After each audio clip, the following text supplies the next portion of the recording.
Hola chicos, ¿cómo están? Bueno, vamos a inaugurar este espacio de clases virtuales mediante un video. Voy a ir usando varios recursos. Hoy elegí el video porque me parece interesante para iniciar este nuevo, digamos, ciclo, que no sabemos cuánto va a durar, esperemos que no sea mucho, pero digamos que la clase de hoy va a ser filmada. Posiblemente en otras oportunidades usaré otros recursos, como puede ser un PowerPoint o puede ser algún tipo de presentación o directamente dejaré algún apunte adjunto, ¿sí? Pero hoy opté por el video y bueno, como les dije, en la primera parte del año vamos a trabajar con un cuadernillo que supongo que ya todos deben tener, y si no, sáquenlo cuanto antes.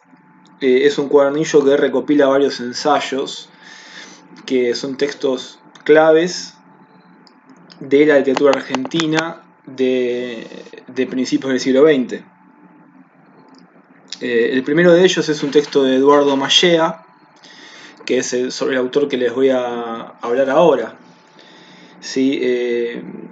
Mallea, bueno, él nace en Bahía Blanca, en la ciudad de Bahía Blanca, en el año 1903, y fallece en Buenos Aires en 1982. Bueno, Mallea escribió novelas, escribió cuentos, pero el libro que de alguna forma lo hace célebre a él se llama Historia de una pasión argentina y aparece publicado en el año 1937. Historia de una pasión es bueno, justamente un ensayo, ¿sí? Que es interesante porque parte de experiencias personales del autor. Mallea es un intelectual de raza, digamos, que, bueno, él tuvo el privilegio de estudiar en Buenos Aires, formarse también en Europa, de viajar por Europa siendo muy chico. Y Historia de una pasión, como les digo, parte de una experiencia personal que es la angustia. Eh, los dos primeros capítulos del libro, que yo creo que no los dejé en el apunte, pero bueno, no importa, los comento. En los dos primeros capítulos, eh, él cuenta un poco a manera autobiográfica, cuenta su formación, cuenta que se educó en una escuela inglesa, como era muy común a principios del siglo XX, ¿no? Que los educadores fuesen incluso también ingleses. De hecho, él cuenta una anécdota que dice que aprendió más de San Martín gracias a maestros ingleses que a maestros argentinos, por ejemplo, ¿sí? Eh, bueno, él tuvo, como les digo, una formación de élite, podemos decir. Bueno, de hecho su familia era pariente lejano de Sarmiento, ¿no? Un dato muy interesante. Eh, pero él dice que ya desde muy chico, desde joven, eh, tuvo una sensación de angustia, que esa angustia fue el primer motor, el punto de partida, digamos, de su filosofía, de su eh, trabajo intelectual. Pero ¿qué era lo que sentía angustia? O sea, ¿qué era lo que le generaba angustia, quiero decir? ¿Por qué sentía esta angustia? Él decía que era al observar ya a sus compañeros de colegio, al observar a la sociedad en general, Mallea percibía que la gente vivía sin un propósito. ¿Sí? Eh, esta primera sensibilidad es esta primera sensibilidad angustiante, digamos, es lo que lo lleva a él a empezar a escribir. Él comienza a juntarse con diferentes también jóvenes, ¿no? Empieza a escribir ensayos, cuentos, eh, y ese es el motivo de este ensayo, Historia de una pasión argentina. Es el punto de partida de este ensayo, esta angustia que él tiene. De hecho, desde el título, si lo analizamos, la palabra pasión no tiene algo que ver con algo romántico, con algo amoroso, ¿sí? Pasión en el sentido más estricto de la palabra, que es el sufrimiento. Cuando hablamos de la pasión de Cristo, que es el momento donde Él es crucificado, ¿no? El momento previo a la crucificación, eso es la pasión. Pasión entendida como un padecimiento. Eh, por eso es el título. Historia de una pasión argentina es historia de un sufrimiento argentino. Eh, a lo largo de los 13 capítulos de su ensayo, que por supuesto yo no lo dejé entero en el apunte porque si no sería muy largo, no nos llegaríamos. A lo largo de los 13 capítulos, él va, digamos, titulando y va trabajando diferentes hipótesis. Eh, la primera, y esto sí está en el apunte, y es lo que les pido que lean, como para empezar con Mallea, eh, se titula El argentino visible. Para Mallea existen dos tipos de argentinos, el visible y el invisible. El argentino visible, según Mallea, es el argentino de la masa, ¿sí? El argentino que su nombre se indica es el que está más presente en la sociedad. ¿A qué me refiero con presente? A que ocupa puestos de poder, es el hombre cotidiano, el hombre de todos los días, que lo vemos en la calle también.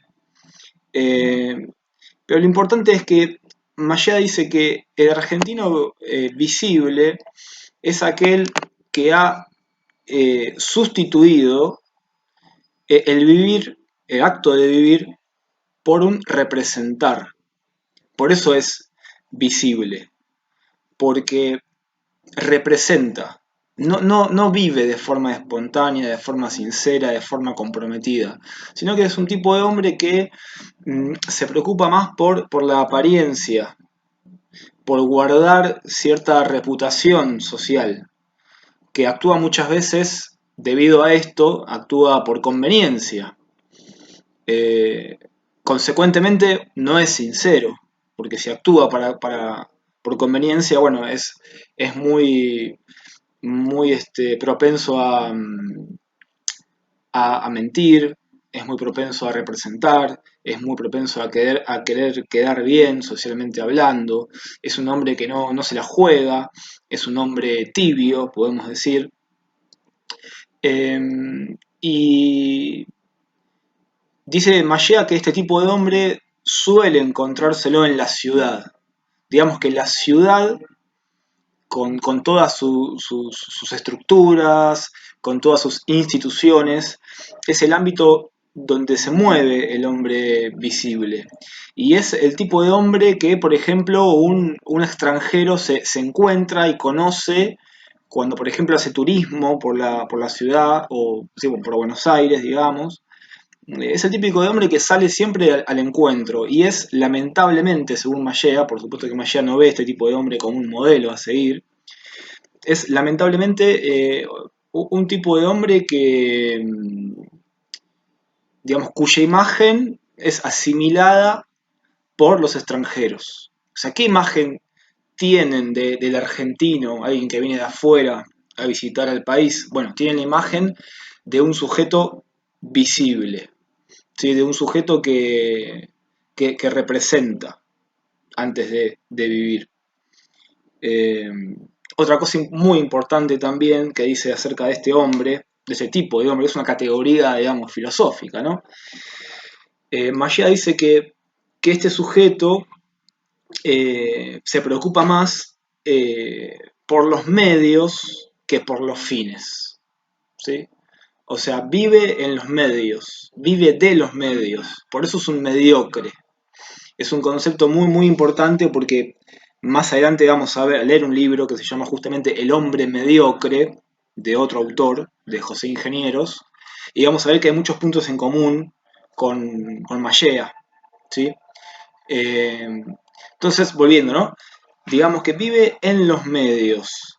Si tiene que llegar a un fin, bueno, él valoriza más el cómo llegar, no tanto el fin, no tanto el fin.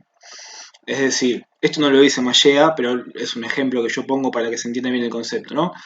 Si, si un hombre tiene que alcanzar un trabajo o un puesto de poder, ¿no? Que sería la finalidad, bueno, no importa el medio, no importa si tiene que pasar por encima de un compañero, no importa que tenga que hacer cualquier cosa para alcanzar ese puesto. No, Maya no dice que sea un hombre moralmente malo, que es una persona mala, sino que en determinadas situaciones, bueno, su comportamiento siempre en pos de un representar y no de un vivir, su comportamiento puede fluctuar. Pero él no lo señala y dice, bueno, vos sos malo, sos... No, digamos que es... no hay una marcación moral de Mallea. Otro dato importante que quiero chequear.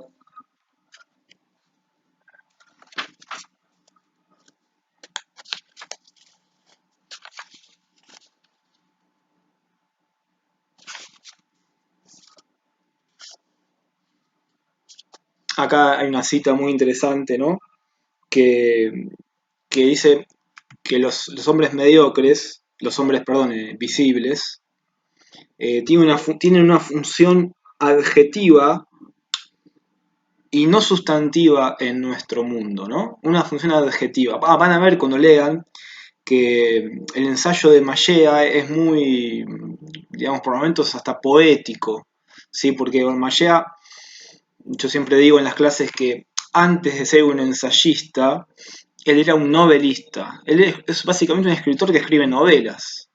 Y van a ver que se va mucho por las ramas, por eso es importante seguir, digamos, una lectura atenta, digamos, porque se va mucho. Él nació para escribir novelas. Por eso usa muchas metáforas, ¿sí? Muchas comparaciones. Como les digo, a veces se va mucho de tema.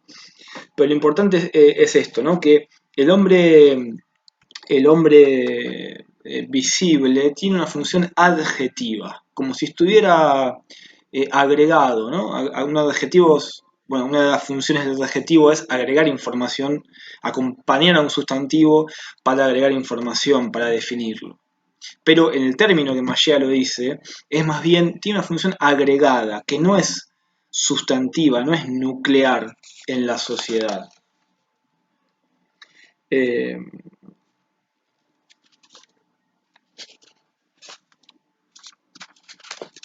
bueno, también en este capítulo, que es el tercero, ¿sí? Que habla sobre el hombre visible, que bueno, van a tener que leerlo, seguramente. Seguramente no, van a tener que leerlo. Eh, también habla un poco sobre la inmigración, eh, pero no me voy a extender sobre eso. Voy a dejar que lo lean. Más que nada la clase virtual, el objetivo de la clase virtual de hoy era hacer un poco una introducción a lo que es el perfil de Mallea. Yo igual a este video les voy a adjuntar una breve biografía del autor, una foto como para que lo conozcan. Pero más que nada era como trazar el primer encuentro con este autor y ya dejando las bases de lo que es su primera hipótesis, la primera hipótesis de este libro, que es, repetimos, la siguiente, que la Argentina, eh, o el argentino en realidad, eh, está dividido en dos, hay dos categorías, el visible y el invisible. En el próximo encuentro, que no sé, tal vez haga un video, como les digo, tal vez haga otro tipo de presentación, pero en el próximo encuentro vamos a detallar un poquito qué es, a qué llama Mallea el hombre invisible, que lo compara también con el que hemos explicado recién, ¿no? Eh, bueno, espero que se haya entendido, es una modalidad por supuesto nueva, pero zafa, ¿no? Digamos. Les voy a dejar también una guía de preguntas que es importante que respondan. ¿sí? Como para ir llevando día a día la lectura. Las clases virtuales están tan buenas porque tienen estas cosas que uno está con ropa de casa, con sus tiempos, pero bueno, se extraña el aula, se extraña el aula, se extraña este, dar clases presenciales, digamos. Bueno, espero que anden todos muy bien y cuídense y nos vemos muy pronto. Seguramente Bueno, yo voy a subir el material según los días de clases. ¿Sí? Hoy sería la clase del lunes eh, y bueno, el jueves subiré la correspondiente el jueves. De todas formas, este video, como les digo, lo voy a enriquecer con una guía y con información extra que les voy a juntar ahora. Cariños para todos, cuídense y nos estamos viendo, chicos.